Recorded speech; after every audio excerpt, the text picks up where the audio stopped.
So next operation on array is splitting of arrays. जैसे हम concatenate करते हैं, ज्वाइन करते हैं, ऐसे ही हम स्प्लिट भी कर सकते हैं एरेज को using numpy dot split function. तो इसमें हमें स्पेसिफाई करना पड़ता है कौन से एक्सेस से स्प्लिट करते हैं। हम कॉलम वाइज भी स्प्लिट कर सकते हैं, रो वाइज भी स्प्लिट कर सकते हैं। तो बाय डिफ़ॉल्ट हम रो वाइज इसमें स्प्लिटिंग होती है। तो कैसे मेंशन करते हैं, सबसे पहले देखते हैं। हमने यहाँ पे एरे 4 बनाया है using numpy dot array function, और हमने यहाँ पे एरे को प्रिंट करवा दिया। तो what you need to understand is, हमने यहाँ पे 3 पार्ट में इसको स्प्लिट करना है। तो हमने यहाँ पे फर्स्ट लिखा, फर्स्ट जो जिसमें हमारी सब एरे स्टोर होगी, सेकेंड वेरिएबल जिसमें हमारी सेकेंड सब एरे स्टोर होगी, एंड थर्ड जिसमें हमारी थर्ड सब एरे स्टोर होगी। फिर हमने np डॉट स्प्लिट मैंशन करा है, जो हमने एरे को स्प्लिट करना है वो मैंशन करा है, जो है हमारी एरे 4। और ध्यान से देखिए यहाँ पे हमने लिखा है 1,3। तो ये रो इंडेक्स हमें बता रहा है कि इससे इतने में स्प्लिट होगा। मतलब कि यहाँ पे रो इंडेक्स समझिए, यहाँ पे ये 0 रो इंडेक्स, ये 1, 2, 3 एंड 4। तो वो कह रहा है स्प्लिट करो एट 1 and 3। तो यहाँ पे स्प्लिट हो जाएगा 1 पे, एंड देन यहाँ पे स्प्लिट हो जाएगा। तो this is the first part. तो ये फर्स्ट वाले वेरिएबल में स्टोर हो जाएगा, ये सेकेंड में स्टोर हो जाएगा, एंड ये थर्ड में स्टोर हो जाएगा। आई होप यू अंडरस्टूड कि कैसे स्प्लिटिंग हो रही है। तो जब हम यहाँ पे फर्स्ट ऐसे प्रिंट करवाएंगे फर्स्ट को, तो हमारा ये पार्ट ये प्रिंट हो जाएगा, एंड देन सेकेंड जब हम प्रिंट करवाएंगे तो हमारा वो सेकेंड सब पार्ट जो है सब एरे वो प्रिंट हो जाएगा, एंड थर्ड में rest of the rows would be printed. तो वो हम क्राइटेरिया मेंशन करते हैं।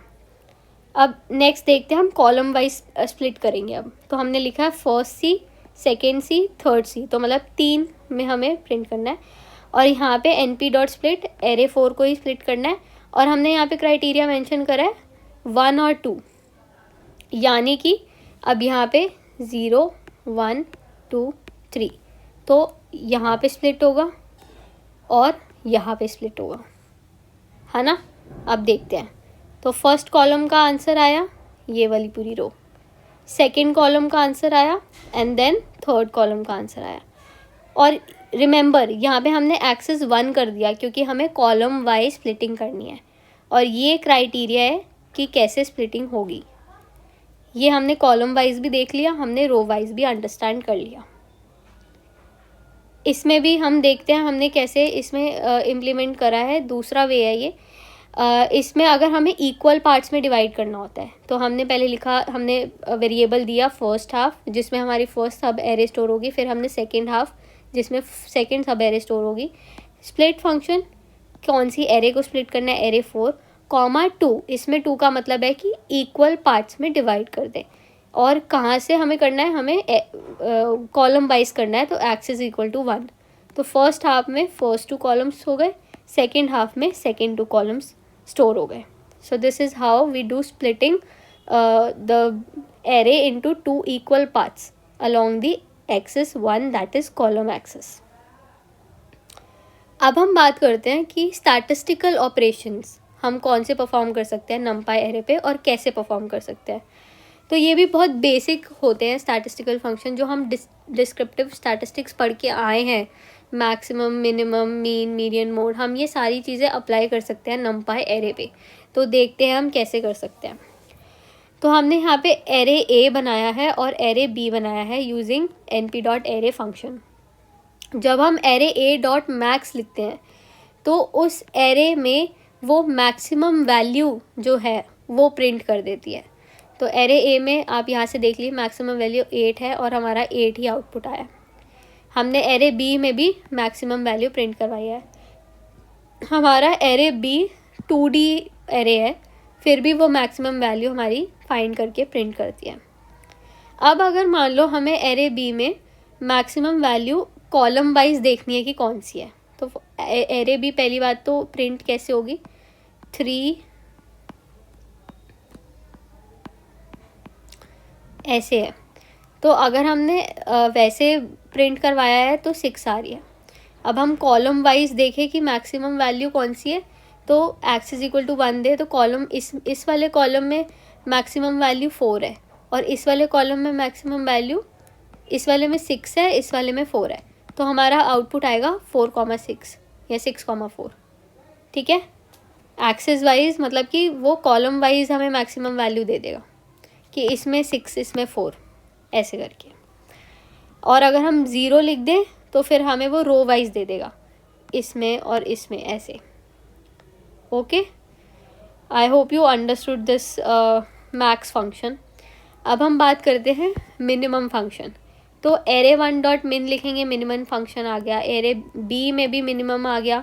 और अगर एक्सिस 0 लिखेंगे तो वो हमें हर एक रो में से मिनिमम वैल्यू देगा। फिर हम सम फंक्शन, जो हमें सम करके देगा ऑल द एलिमेंट्स। तो एरे 1 में हमने सम करवा दिया तो सारे एलिमेंट्स का सम आ गया। ऐसे ही हमने एरे बी में भी सम करवा दिया तो 2D एलिमेंट्स में भी सम हो जाता है। अच्छा, अब हमने एरे बी में एक्सिस 1 लिखा, मतलब कि कॉलम वाइज सम करा, कॉलम वाइज सम करा। तो जैसे हमारे एलिमेंट्स हैं जो, तो फॉर एग्जांपल जो भी एलिमेंट्स हैं, तो कॉलम वाइज सम मतलब कि इनका सम हो रहा है और इनका सम हो रहा है। ऐसी इसमें हमारा पूरा टोटल सम हो रहा है। Array 1 dot mean, mean is another function जो हमें क्या रिटर्न कर रहा है, मीन वैल्यू, एवरेज। तो ये हमारा एरे 1 का एवरेज है। हमने एरे बी का भी मीन प्रिंट करवा दिया, ये हमारे एरे बी का एवरेज है। हम इसमें रो वाइज भी मीन प्रिंट करा सकते हैं कि जैसे ये एलिमेंट्स हैं 4, 6, 3, 5, तो इसका मीन और इसका मीन, तो इसका मीन और इसका मीन दोनों का प्रिंट हो रहा है। ऐसे हम कॉलम वाइज भी मीन प्रिंट करवा सकते हैं, इनका मीन प्रिंट करवा सकते हैं। सिमिलरली एक और फंक्शन होता है STD, विच प्रिंट्स दी स्टैंडर्ड डेविएशन। हमने जब स्टैटिस्टिकल एनालिसिस पढ़ रहे थे, डिस्क्रिप्टिव स्टैटिस्टिक्स पढ़ा था, तो हमने स्टैंडर्ड डेविएशन पढ़ा था। तो उसको हम नंपाई एरे में हम STD लिख के स्टैंडर्ड डेविएशन निकाल सकते हैं। तो हमने यहाँ पे एरे 1 का निकाला है स्टैंडर्ड डेविएशन। स्टैंडर्ड डेविएशन होता क्या है, प्लीज़ रिकॉल इट। फिर उसके बाद एरे बी का निकाला है हमने, एक्सिस वाइज भी रो वाइज भी निकाल दिया और कॉलम वाइज भी निकाल दिया। So these are the statistical functions जो हम नंपाई एरे पे परफॉर्म कर सकते हैं। तो with this we have completed NumPy वाला पार्ट जो भी हमारे सिलेबस में मेंशन था। Now we will continue studying about pandas. तो हम डेटा हैंडलिंग यूजिंग पांडास पढ़ेंगे अब इन पाइथन। तो पांडास की फुल फॉर्म होती है panel data. It is an high level data manipulation tool used for analysing data.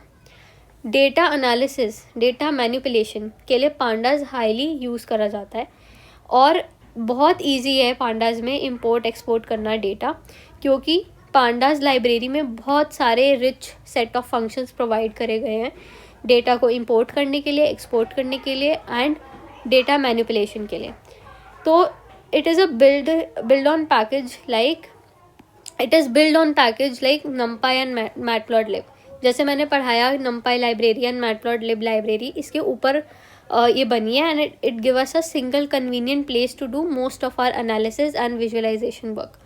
तो पांडास एक बहुत ज़्यादा यूज़फुल लाइब्रेरी है as far as its functions are concern. तो पांडास में 3 इंपॉर्टेंट डेटा स्ट्रक्चर्स होते हैं, सीरीज़, डेटा फ्रेम और पैनल।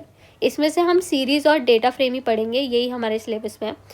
और इससे हमारे जो एनालिसिस होती है डेटा की वो बहुत ज़्यादा एफिशिएंट होती है और हम बहुत इफ़ेक्टिवली सारे काम आराम से कर सकते हैं। So why do we need pandas when we have numpy? तो कुछ डिफरेंसेस हैं। पहले तो a numpy array requires homogeneous data. इसमें सिर्फ सेम डेटा टाइप के ही डेटा स्टोर होते हैं, एलिमेंट स्टोर होते हैं। बट पांडास जो है, पांडास का जो डेटा फ्रेम हम पढ़ेंगे, जो टैबुलर फॉर्मेट होता है, उसमें हम डिफरेंट डेटा टाइप स्टोर कर सकते हैं। तो वो बहुत ज़्यादा कन्वीनियंट है रियल वर्ल्ड एप्लीकेशंस के बेसिस पे देखा जाए तो। सेकेंडली, पांडास का जो इंटरफेस है वो सिंपल है। ऑपरेशंस जो हैं वो जैसे file loading, plotting, selection, joining, group by, ये बहुत हैंडी हैं डेटा प्रोसेसिंग के लिए, जो numpy में थोड़ा मे बी कॉम्प्लेक्स हो सकता है। जो पांडास के डेटा फ्रेम होते हैं, they come with column names which make it very easy to keep track of data. तो numpy में न्यूमेरिकल डेटा पे वर्क करने के लिए it is very effective, but when it come to real world data जिसमें हमें analysis करना होता है, pandas is very handy. Fourth, panda is used when data is in tabular format, whereas numpy is used when numeric array based data manipulation. जैसे जो मैंने अभी state करा कि tabular format real world data में पांडास को use करा जाता है क्योंकि वो हेट्रोजीनियस डेटा को सपोर्ट करता है, मतलब कि different kind of data type के एलिमेंट्स उसमें एक साथ स्टोर होके हम एक साथ उस पर कैलकुलेशंस परफॉर्म कर सकते हैं. This is why we need pandas. Data structure मैंने अभी बात करी कि दो हम पढ़ेंगे, सीरीज़ और डेटा फ्रेम. तो इसके लिए भी हमें एक कमांड लाइन लिखनी पड़ती है, पिप इंस्टॉल पांडास, इफ़ हमारे पाइथन में पांडास इंस्टॉल नहीं है. और अच्छा, अब डेटा स्ट्रक्चर होता क्या है? It is a collection of data values and operation that can be applied to the data. ठीक है, तो डेटा स्ट्रक्चर्स जो हम पढ़ेंगे, सीरीज़ और डेटा फ्रेम, ये बहुत ज़्यादा ही इफ़ेक्टिव है हमारे डेटा को स्टोर करने में और उस पर ऑपरेशंस परफॉर्म करने पे. जैसे नम्पाई एरे है, वैसे ही सीरीज़ और डेटा फ्रेम भी एक तरह का डेटा स्ट्रक्चर है. Let's study about series. होता क्या है? जैसे मैंने बताया था, एक कॉलम ले लीजिए आप, कोई भी, फॉर एग्ज़ाम्पल एक्सेल का डेटा है, उसमें से एक कॉलम, तो वो एक particular column, one dimensional array बोल लो या कॉलम बोल लो, वो होता है सीरीज़. तो series is a one dimensional array containing a sequence of values of any data type. तो कुछ भी वैल्यूज़ हो सकती हैं उसमें, न्यूमेरिक भी हो सकती हैं, integer type, float type, character value, string, any value which by default have numeric labels, मतलब कि बाय डिफ़ॉल्ट उसके साथ इंडेक्स होते हैं. तो जैसे ये वैल्यूज़ हैं, तो ये स्ट्रिंग टाइप वैल्यू स्टोर्ड हैं और इसके साथ by default index values stored होते हैं, starting from zero. Index always start from zero. The data label associated with particular values called index. हमें ये पता ही है, इसको इंडेक्स बोलते हैं. और हम इसको ऐसे भी इमेजिन कर सकते हैं कि ये एक कॉलम है स्प्रेडशीट का. आप इस एग्जांपल से समझिए कि जैसे ये नेम्स ऑफ स्टूडेंट्स स्टोर्ड है और इसके साथ हमारे इंडेक्स हैं, तो ये जो है ये एक सीरी का एग्जांपल है. अब सीरी बनाते कैसे हैं? तो सबसे पहले हमें इंपोर्ट करना होता है पांडास को. हम कोई भी नाम देते हैं, जैसे नम्पाई में हमने NP दिया था, पांडास में हम यूजुअली PD दे देते हैं. आप कुछ भी नाम दे सकते हैं. फिर हम सीरीज़ का नाम देते हैं. हमने यहाँ पे series.1 लिया है, इज इक्वल टू PD.series. तो सीरीज़ बनाने के लिए सीरीज़ फंक्शन यूज़ करते हैं विद कैपिटल S, ध्यान में रखना.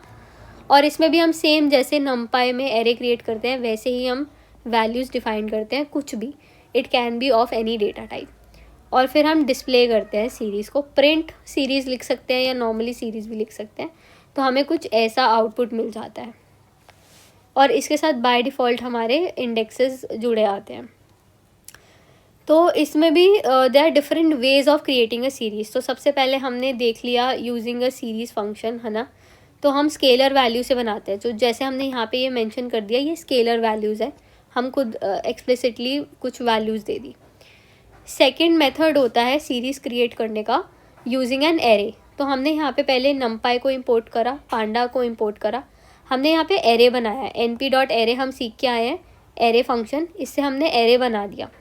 फिर उसके बाद हमने series.3 नाम से एक सीरी बनाई और यहाँ पे फंक्शन लिखा pd.series और पास कर दिया array1.